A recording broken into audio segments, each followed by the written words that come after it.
Olá, eu sou Walter Maciel, CEO da ZQuest, e estou aqui com meu sócio, o William Wang, que é o responsável pela nossa área de renda variável, para fazer o podcast de ações de maio de 2021. Vamos falar do mês de abril de 2021, do nosso desempenho e também de temas aí que estão nas nossas carteiras. Bem-vindo, William. Bom dia, Walter. Bom dia, pessoal. É um prazer estar aqui novamente para a gente falar um pouco mais sobre o que a gente está pensando e o que a gente está fazendo aqui nas carteiras.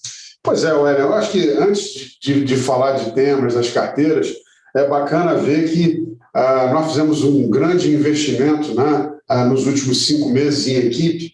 Você e o Edu capitanearam aí essa busca por reforçar a nossa área de análise, a nossa área de gestão, e a gente já está vendo aí excelentes resultados, né?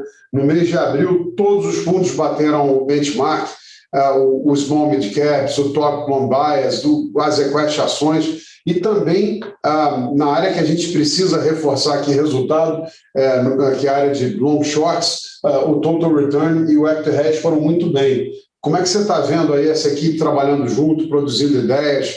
Como é que você está vendo a área? Bom, Walter, a gente está muito feliz com os investimentos que a gente conseguiu fazer. Foram analistas de altíssima qualidade, muita experiência, com um ótimo background. E agora é só uma questão de prazo, né? A gente gosta de falar que investimento é uma maratona e não uma corrida de 100 metros, então, para a gente, internamente, isso também é verdade. Então, nós esperamos que o processo, os analistas, as pessoas que vieram, consigam entregar resultados robustos e que a gente consiga melhorar a empresa como um todo, olhando para frente. A gente acredita que a gente está no caminho certo para fazer isso. A gente está tentando criar uma cultura aqui muito forte dentro da equipe, uma cultura de humildade, de trabalho duro e cabeça aberta. E esses são valores que a gente acha que é muito importante para trabalhar com investimento, porque o mundo está mudando muito rápido, principalmente com a adoção de novas tecnologias, e a maioria dessas tecnologias não são óbvias no primeiro momento. Por exemplo, vou te dar alguns exemplos, Airbnb ou Uber, né? Quem que há 10 anos ia falar que ia ser normal você entrar na casa de um estranho e alugar essa casa por um dia, ou entrar num carro de uma pessoa totalmente estranha e fazer um pagamento totalmente por celular. Então, como essas coisas são que a princípio, no primeiro momento, causam muita estranheza, então é muito importante a gente sempre continuar com a cabeça aberta para conseguir se aproveitar das oportunidades que aparecem no mercado.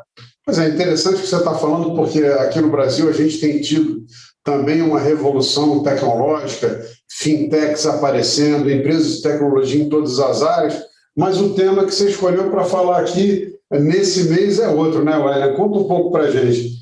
Bom, esse mês o grande destaque de todas as carteiras foi o setor de commodities. A gente está muito otimista com o call de reflation, já é um call que é meio consenso no mercado. O que é o call de reflation? O call de reflation basicamente é a aceleração do crescimento econômico e como essa aceleração acaba impactando a demanda por commodities e, dado essa forte demanda, o preço das commodities acaba sendo elevado. Quer dizer, as economias globais lideradas pelo Fed fizeram um grande investimento em colocar liquidez. A gente está vendo uma recuperação econômica muito forte e isso está provocando um grande surto de aumento de demanda por commodities. Perfeito. E aí, Walter, por que eu escolhi esse tema para ser falado esse mês? Porque o mercado, quando fala desse call de reflation, ele foca muito na parte da demanda. Mas tem uma parte importante que está sendo disruptada, que é a parte da oferta. A gente tem visto uma pressão muito forte por essa agenda ESG, e como todas as empresas de recursos naturais têm mudado as suas estratégias e seus processos produtivos para se adequar a essa nova agenda. Alguns exemplos, né? Por exemplo, o setor de petróleo, setor de energia, as empresas petrolíferas, as majors, têm tido muita pressão para aumentar investimento em energias renováveis. Então, você vai ver as grandes petrolíferas entrando em projetos tanto de eólica quanto solar, e recentemente até a British Petroleum definiu uma meta para se tornar carbono neutro, né, em algum momento. E isso também se aplica a países, né? A China definiu como meta se tornar carbono neutro em 2060, daqui a 40 anos, mas ela já está indo nessa direção. E aí, quando a gente fala de algumas commodities, vamos falar, por exemplo, da Vale, né? Da Vale Minério de Ferro. A Vale hoje produz 315 milhões de toneladas, vai chegar em 2023 a 400 milhões de toneladas, mas no setor ela é a única empresa que possui capacidade para expandir. Mas quando a gente fala com o BHP e Rio Tinto, recentemente a gente também teve uma conferência virtual. BHP e Rio Tinto, as duas grandes competidoras da Vale, né, australianas. Isso. As três maiores empresas do setor de minério de ferro. E elas têm tido muita dificuldade em expandir capacidade, porque grande parte das novas minas fica em terras aborígenes. E as terras aborígenes, elas têm muita limitação para que você consiga entrar e explorar esses ativos. É mais ou menos parecido com os índios aqui no Brasil. Quando você vai entrar em alguma terra de índio, tem toda uma negociação, no caso do Brasil, até passa pelo órgão regulador responsável pelos índios, a FUNAI, mas esses índios eles fazem algumas demandas que precisam ser atendidas, por exemplo, educação, seja educação, saúde, montagem de alguma infraestrutura, mas não é uma coisa tão direta. Então, mesmo preservação do meio ambiente, né? Perfeito. Isso acaba limitando bastante a expansão de capacidade. Um outro ponto, no caso de minério de ferro, é que a capacidade marginal, a expansão de capacidade marginal na curva de custo de minério de ferro, né, isso aí é um pouco de microeconomia, alguns ouvintes provavelmente tenham dúvidas, mas isso aí a gente pode resolver. Mas na curva de capacidade marginal, quem que é o produtor marginal de alto custo é o minério de ferro da China, que é conhecido por ser altamente poluente. E aí volta de novo àquela agenda que a gente falou, a China quer descarbonizar, então não tem tanta capacidade, expansão de capacidade, mesmo no preço elevado. Só esclarecendo um pouco, o que o Hélio está contando é o seguinte, é que para reduzir a poluição, a China acaba fechando pequenos produtores. E ao fechar pequenos produtores, essa capacidade de produção dela não só vai sendo limitada, mas o custo de incremento também vai aumentando, né? Perfeito, Walter. E tem uma outra restrição, que é a exploração em área verde. Hoje em dia é totalmente impensável você, por exemplo, entrar numa área amazônica, mata nativa, e fazer uma empresa de mineração dentro dessa mata.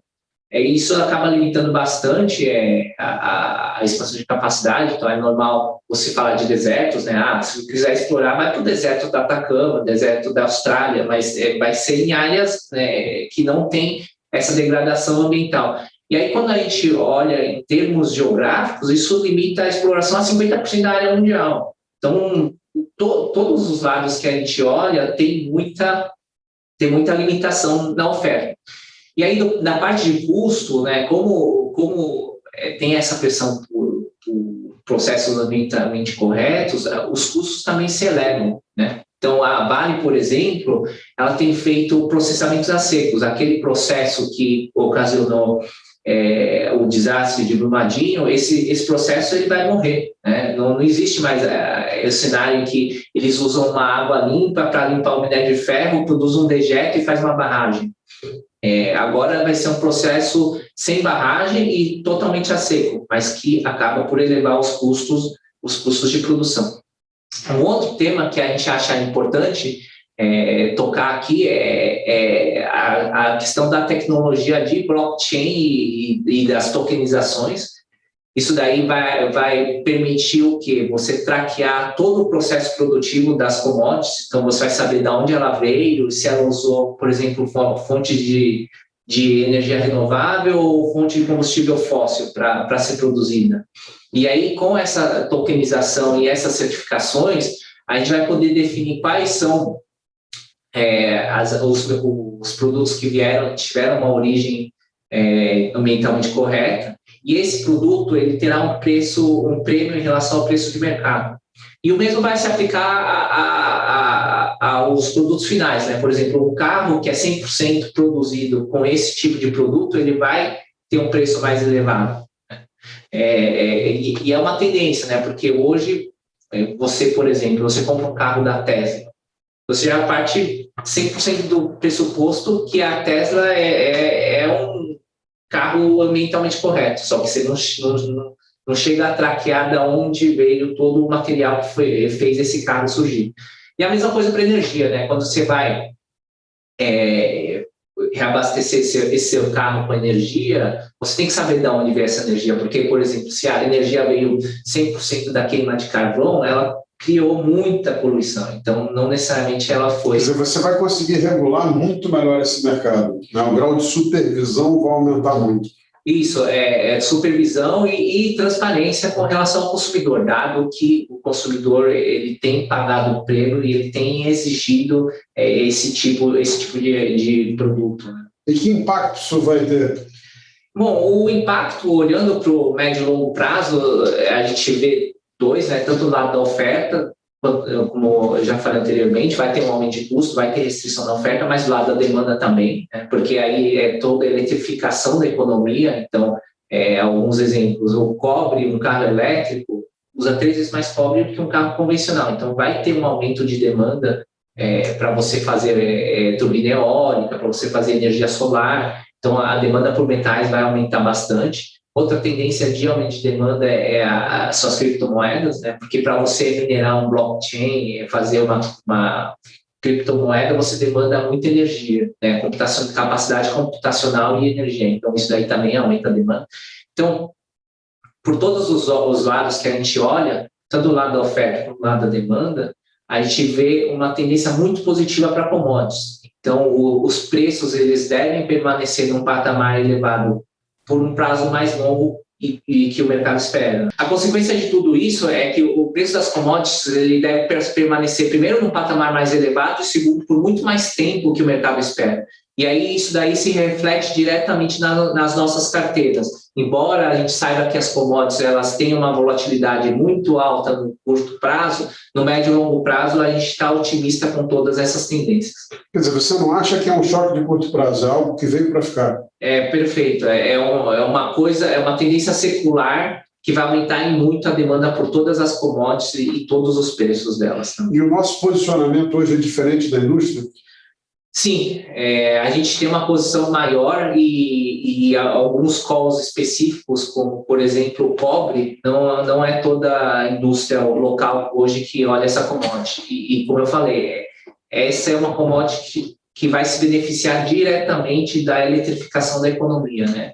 Seja por carro elétrico, seja por energia renovável. Então, todos os lados que a gente olha, tem uma parte relevante de demanda que vai ser criada. No número da Goldman, por exemplo, mais ou menos 4 milhões de toneladas de demanda que vai ser criada nos próximos 10 anos, né? O que equivale a mais ou menos uns 20% da demanda total do mercado. É bastante coisa. Pô, super interessante, Wélia. E que posições que a gente tem nas carteiras hoje que exploram esses temas? Bom, a principal posição é Vale, continua sendo Vale, a gente já carrega Vale há algum tempo, por todos esses motivos que eu já falei, e em termos de valuation é um play muito barato, no preço de tela seria menos de 2 vezes EBITDA, a $125, sendo que o minério está acima de $200. Ela estaria negociando a 3 vezes e meia EBITDA, então a gente vê um play com um carrego muito positivo. A gente tem também alguns plays de siderurgia que têm entregado resultados extremamente fortes. A Usiminas, a gente, nos nossos números, vai entregar 3 bi de EBITDA só no segundo trimestre, entregou mais ou menos 2 bi no primeiro trimestre. Então, nesse ritmo, ela estaria a menos de 3 vezes EBITDA, vai desalavancar bastante. Então, todos esses plays geram muito caixa, estão se aproveitando de toda essa demanda e vão pagar muitos dividendos para os acionistas nos próximos anos. Maravilha, pessoal. É isso aí. Acertando essas apostas e a gente tem capturado bastante prêmio. A gente vai continuar vendo nossos fundos aí se descolando dos benchmarks e se posicionando muito bem na indústria. Obrigado, Hélio. Obrigado. Até o mês que vem. Sigam as nossas redes sociais. Nós estamos publicando conteúdo sempre que tem relevância no Instagram, no LinkedIn, também informações do nosso site ou com a nossa equipe comercial. Muito obrigado. Até o mês que vem.